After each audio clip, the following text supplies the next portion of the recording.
1. Off we go. Ciao, buongiorno ragazzi. 6-2. Inter get 3 points. Happy panel, happy podcast, episode 70. We're getting there. And the usual suspect is here once again, Alessandro. How did it feel waking up at 3:30, man? Surely you're feeling good now despite the sleep deprivation, yeah, bro? Yeah, I'm feeling definitely better, and especially better after the first half. The first half was like, why did I wake up? But no, definitely good, and it's the best beginning of the year for Inter. 100%. I would say if any Inter fan wants to devise a strategy for mental health with Inter for the rest of the year, just set your alarms or turn your TVs on in the second half. And I guarantee you, you'll walk away thinking we're the best team in Europe this season. I'm really excited to be joined by another guest today. His name is Naj, but you all in the Inter community might know him a little better as his Twitter alias, which is Perisnitch. He is an absolutely hilarious guy, always bringing the quality content for the Inter community to share and laugh at. And it's a real pleasure to have him on the Inter Worldwide podcast. So, Naj, welcome to the Inter Worldwide podcast. Why don't you tell us a little bit about yourself, how you became an Inter fan, where you are in the world, and what you do so well on Twitter, bro? Hello, guys. First of all, I want to thank you for this opportunity because it's pretty much my first podcast appearance. You probably know me as Perisnitch, and I became an Inter fan. It's a weird story. Basically, you guys might know that I have a twin brother, Saturnian, on Twitter, and he's a Milanista. And the way I became an Inter fan and he became a Milan fan was that one day when we were kids, my dad asked us to choose a color, blue or red. I said blue, my brother said red, and he handed us an Inter pyjama. That's how it began, the love for this club. And Twitter-wise, I mean, I make memes, I make stuff. Sometimes you laugh, sometimes you don't laugh. But yeah, that's pretty much what I do. Awesome, man. Awesome. So it's really, really good to have you. And I look forward to debriefing about the win. And also, we're going to be looking at Sampdoria today as well and talk a little bit about the results this morning in Serie A, because there is a huge match day coming up in only about 3 days in which Inter can really take advantage and be opportunistic in that sense. So I will go over to Alessandro first of all, only because I did a live reaction and a live watch along to Crotone, so everybody knows my thoughts on the game from start to finish. Alessandro, talk us through your thoughts on Crotone and, who stood out for you, because there were a few players who really showed their class in that second half, man. Yeah, I mean, I would like to start with the only player, in my opinion, who did a horrible job in this game, and that's Vidal, that was brought in to bring experience and give some more energy in our midfield. And so far it did the exact opposite. Very stupid mistakes, like a player with no experience will do. So this is something that Conte needs to adjust, but more than Conte, the player itself. I don't know if he's still partying from the New Year's Eve, but today it was pretty awful. And I was commenting with other guys during the halftime. If we switch Vidal with any other player on our bench, we're gonna win this game pretty easily. Because the first half, yes, we were drawing 2-2, but if you go look at the 2 goals from Crotone were 2 big mistakes from our side. The corner kick, the first goal, Vidal completely lost his mark, and then the penalty. I mean, other than that, Crotone had 4 shots in the first half, 4 shots on target, and 2 goals, and that's insane. The second half, we switched Vidal with Sensi, and we had a real game because things start moving quickly, and finally we're playing 11 against 11 instead of 12 against 10, and that's it. And the quality of the player overall, Lukaku, in my opinion, did the best game of the season so far, and definitely, in my opinion, was the best on the pitch. Of course, Lautaro scored 3 goals, but if you go and check, each goal had a great passage from Lukaku, or at least he was able to keep the ball, pass it back, and then the ball right to Lautaro to score. So overall, Lukaku was impressive, way more than usual. Yeah, 100%, man. Like he was integral in that game. There was absolutely no way defenders were stopping him. It was just reminiscent of Adriano at his peak form, to be honest. And Lukaku can only get better because, his psychological strength is incredible. He just wants to improve and get stronger and faster and fitter every day. So I think that him coming off and looking a little bit injured was 99% precautionary because you kind of see him shouting and communicating with the bench in the lead up to him going down. I really think once the 3 points were wrapped up, it was all about Barella, Lukaku, all of these important players, Bastoni coming off to get some rest. Naj, really interested to hear your thoughts on the game. 6-2, great win, great goals for Lautaro, amazing performance from Lukaku. Would you echo your thoughts like Alessandro said? The only big disappointment was the very professional 33-year-old Arturo Vidal, right? Yeah, but the thing is, I don't want to be too critical of Vidal. He did come back from, I believe it was injury, and this was his first match in a while. And yeah, he was bad today. There's no excuse about it.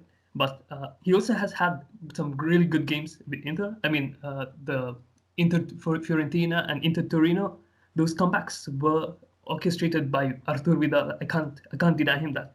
So I can't say he has been a bad player this season, but he has made some crucial mistakes, some very bad mistakes, and this game does not really help his case. And I hope it gets some fire in him because Conte was very critical in the post-match conference, and he said some harsh words to Vidal during the game as well.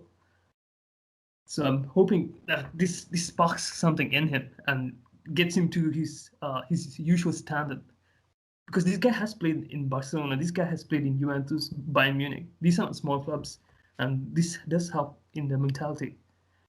So yeah, that's what I believe. And Alessandro mentioned this was one of Lukaku's best games, and I would mention that this was Lautaro. It's definitely Lautaro's best game at Inter, not just because of the hat trick, but because the runs he was making today, the shots he was taking today, they were really, really on point.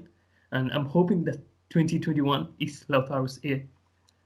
Yeah, well said, man. Today was the Lula game of their combination. So today was the best Lukaku Lautaro game that we have ever seen, and it came at the perfect time because they were starting to look like they were getting a little rusty as a pair. But today the communication was on point from the first minute, and had we not lapsed in defense or had Vidal not lapsed, we'd be looking at this game not at 6-2, but probably at maybe 5-0, 5-1, 6-1, something like that, and it would really, really seem like a whitewash. But because we had to struggle for the better half of an hour, I guess we're still looking at it from a more complacent point of view, and that could still be beneficial to this team because they might go into the next game with Conte kicking them up the arse, going, "Why did we let in 2 goals? Why are we giving this away? Why are we not closing out the game properly? Why are we waiting an hour?" Rather than them getting back into the dressing room and popping early bottles of champagne for a big win. So to be honest, you still need these little kicks in the teeth, and I'm glad that they've been able to rise mentally as a side and be able to get the business done. So 3 points against Crotone, that brings us to match day 15 wrapped up. We're going to be going into match day 16 next against Sampdoria in only about 3 days' time. Now, Sampdoria took another L this morning to Roma, if I'm not mistaken. A late goal from Edin Dzeko in the last 20 minutes sunk their ship. And Sampdoria is one of those hit and miss sides this season where you don't know if they're going to turn up with Ranieri and Quagliarella and have a good day, or whether they're just going to show that they're a borderline relegation side. So for me, I think it's the type of team that Conte can bully and get 3 points. Stronger manager, more goal orientated, higher standards, and our team is still fresh and ready. I don't really want to see Lukaku rested or anybody rested, but if he does need to be rested, so be it. I just really think we're going to struggle without him on the pitch. So I'll go to Alessandro first. When we are talking about Sampdoria, what are your thoughts going into this match, man? Considering I'm pretty sure we are at home. Just correct me if I'm wrong with that.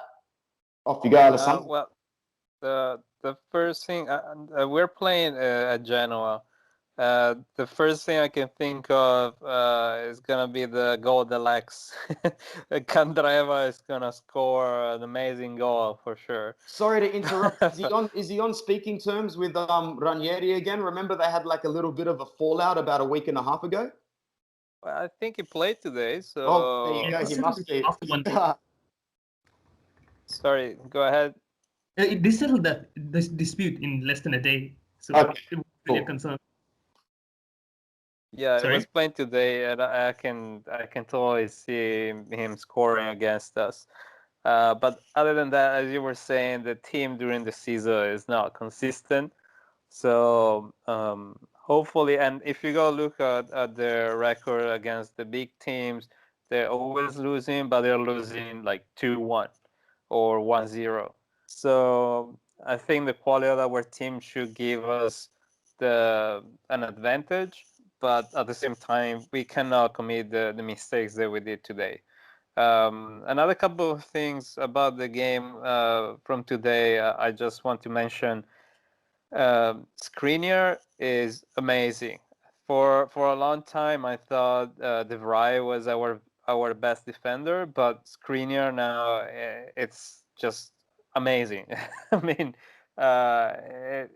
it completely learned the three three defenders back, and he's the one now teaching to the every other players on the field what to do, what movements to do, and where to position themselves. So Skriniar right now, it's the best defenders that we have, and I'm so glad we didn't sell him during this summer transfer. And another thing I want to mention is Akimi, that a lot of people were saying like, oh my God, it's not He's not a good player for Serie A. I mean, just look at the number of goals and assists and what he's doing on the pitch in attack and in defense right now. And I think he's 22, 21, 22. So yeah, I'm just glad that this team is coming together at the right point of the season, and I just hope they can keep going, especially in this month when we have Roma, we have Juve, we have Coppa Italia. So this is crucial moment for us. Yeah, cool. Very, very well said. Naj, going into Sampdoria, brother, it's going to be a game where, once again, like this morning, Inter need to show that these are the results, that there's no ifs, ands, or buts about it. You get 3 points and you get 3 points comfortably and you move on to the next one, especially since after Sampdoria around the corner, we've got Roma and Juventus. And also, let's keep in mind what we're going to talk about next, the fact that our two biggest rivals this season actually butt heads in 3 days' time as well. So, Naj, your thoughts and your prediction going into Sampdoria? The first thing is my main concern is the fact that Brozovic is on 4 yellow cards right now, and if he gets a yellow on against Sampdoria, then he'll miss the Roma game. But if he gets a yellow in the Roma game, then we'll miss the Juve game, and we don't really have a vice Brozo in the team, so that's stressing me out a bit. Apart from that, I mean, I won't be too stressed about Sampdoria. I'm hoping I'm not jinxing this, but we are on 8 wins in a row, and this momentum has to carry us against for the Roma game and the Juve game. I'm probably thinking too far ahead. I'm expecting an easy win against Sampdoria, a stressless win against Sampdoria. Ideally, we could rest some people, but I don't want us to rest anyone. I want us to go full force against every team possible, mainly because I don't trust our bench, especially in defense. Yeah, I'm hoping Kandreva just remembers the good times at Inter and just forgets that the amount of times the Inter fans abused him during his time here. That's about it, really. One of my main concerns, though, is the fact that we've been conceding silly goals the entire season so far. Today, we conceded a penalty and a really bad set piece. Last game against Verona, a Handanovic error. The previous game against Spezia at the 92nd, and literally a nothing goal. Against Napoli, a clean sheet, fine. But again, the game before that, Cagliari was another equalizer. That was, I think it was equalizer. I think they scored the first goal. And it's these type of silly goals that we keep conceding the entire season. And I don't know who you can blame. You can't really blame Conte for stuff like this. You can't really coach people to stop making errors, I think. But yeah, I'm just hoping that we stop with these silly errors, and against Sampdoria just get an easy, maybe an early, like 1 or 2 early goals, because this is something that we've not done in a long time. Even today, Crotone had to score first before we had to score, and I can't remember when was last time we actually had a really good first half and calmed down in the second. But yeah, that's pretty much my couple takes on the upcoming Sampdoria Inter game.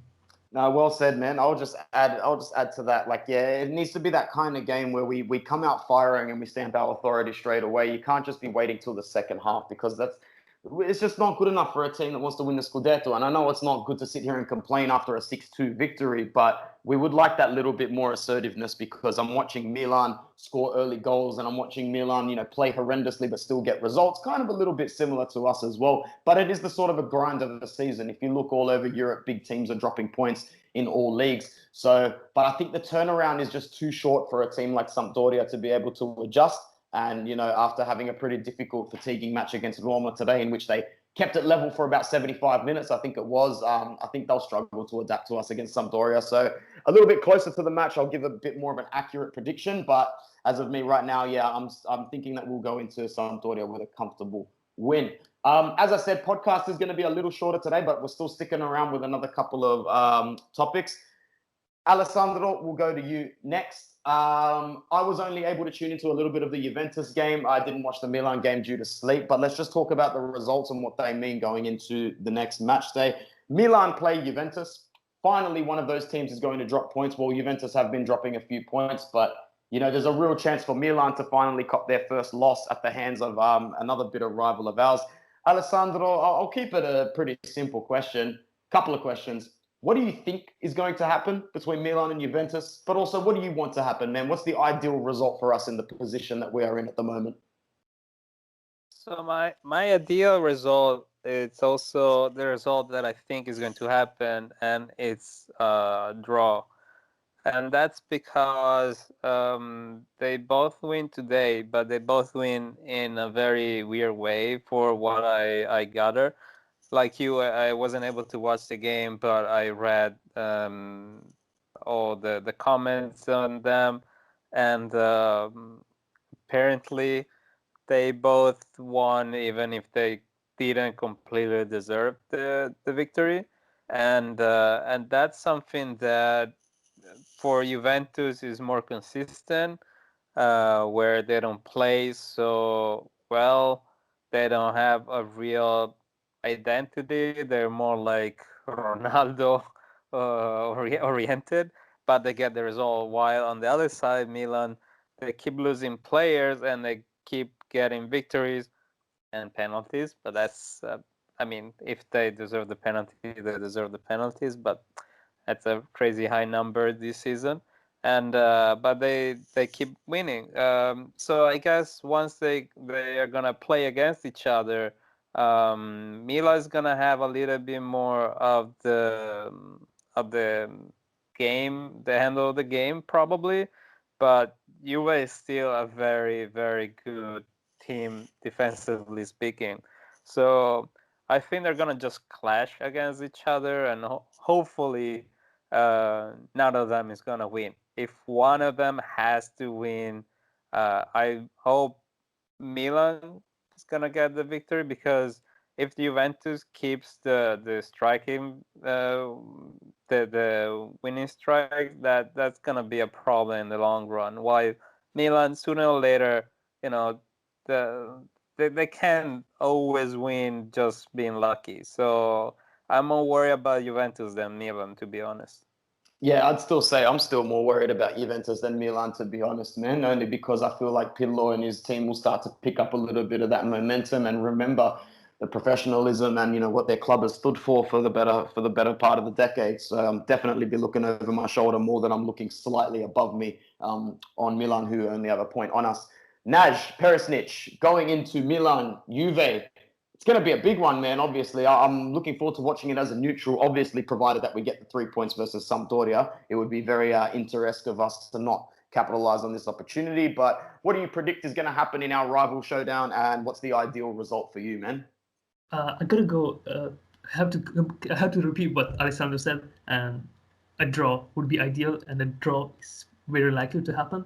Although I wouldn't discount Juve actually winning this, mainly because today Tonali got a red card, and Milan's midfielder Benassa is still injured, so they only have Kessie and I believe Krunic in midfield.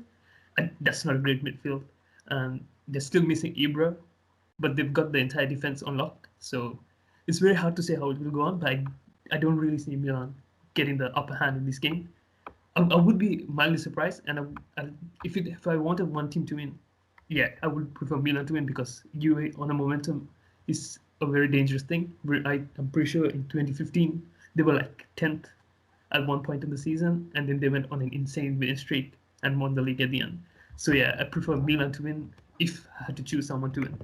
And one point I'd like to make is the fact that we've been playing before Milan since the Verona game. We played first before Milan against Verona. Today we'll play before Milan.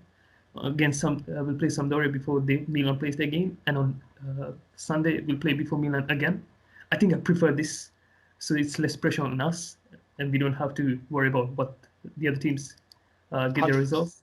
Yep, 100%. I would agree. I don't like leaving it up to us to be advantageous. That's not how we do. Milan have had 10 penalties in 15 games so far, thanks, Alessandro. So that sort of luck, you got to think is going to run out at some point soon. So, yeah, I would agree with the boys. Like, for me personally, I'm probably going to say a draw just because, week by week, that would give us another chance to gain some points. But I completely see where Naj is coming from. And if you were to put, a non-draw on the table and say it has to be either one of the two, I'd pick a Milan win at the moment because I just see Juventus carrying on that momentum. I don't have much else to talk about here. I'm just going to go through a couple of comments that I saw in the Crotone match, some of the better opinions that I saw. So we actually had a comment from Nathan from Adelaide. So shout out to anyone in South Australia in writing from there. Always good to hear. He said, Lautaro showing today that he's got all the capabilities to be a world-class striker. However, I would love to see him string together a few consistent performances. I'd rather him score 1 goal a game than a hat-trick every month. Look, I think you're being a little bit harsh there, but I completely get where you're coming from. If anything, Lautaro has struggled for consistency. He's a very young player. He's a part of that generation and that crop that is still a little probably more engulfed in his personal success than his team success. Let's face it, any athlete that's a part of this generation right now, the social media generation, they are a little bit more inclined to take care of their personal success than care about how the team is going. So I think Lautaro is just a matter of time before he matures a little bit cognitively. And after that, we can continue to reap the benefits, provided he's not poached by Barcelona. Alessandro, any comments to that awesome comment from Nathan about Lautaro? Well, the only thing I want to add is also that it was coming from a little bit of a rest, and our player didn't rest the whole year basically, because from the post lockdown to the Christmas break, they played every week. Basically, they didn't have a proper pre-season training, and so at the end of the day, even if you're young but you play every week, every 3 days, I mean, most of our players were done. I mean, we won against Verona. That was a miracle just for that reason. Yeah. So yeah, now he's coming back from a little bit of rest and he scores 3 goals. So hopefully he can keep doing well for a while now. Brilliant. Another comment. This is from Devush. Sorry if I mispronounce your name, brother. Devush. No location listed though. That's okay. Anthony, heard your comments on Nainggolan. Do you think anybody else is exiting our club in January, and who do you think it will be?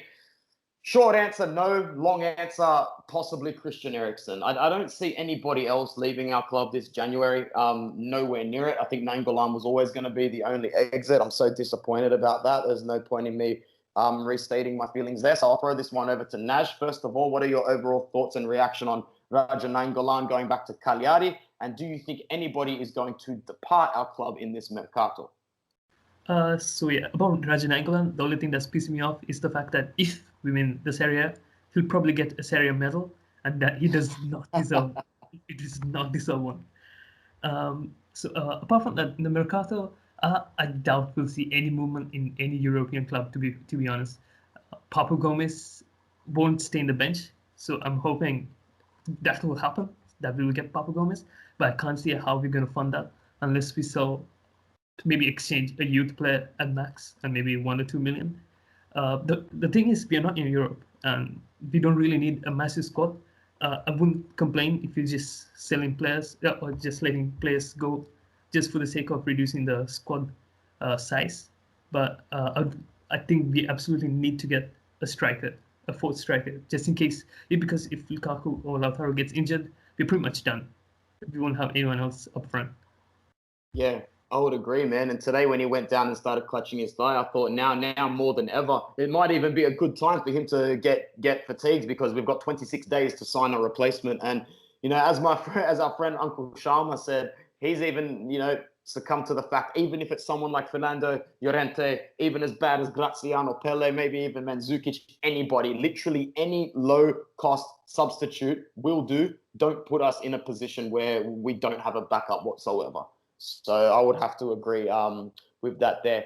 And last but not least, I don't think I've actually asked Alessandro, obviously, and not Naj on air. So if Inter were to sign one of the players in this Mercato, Rodrigo De Paul or Papu Gomez, who would you take and why?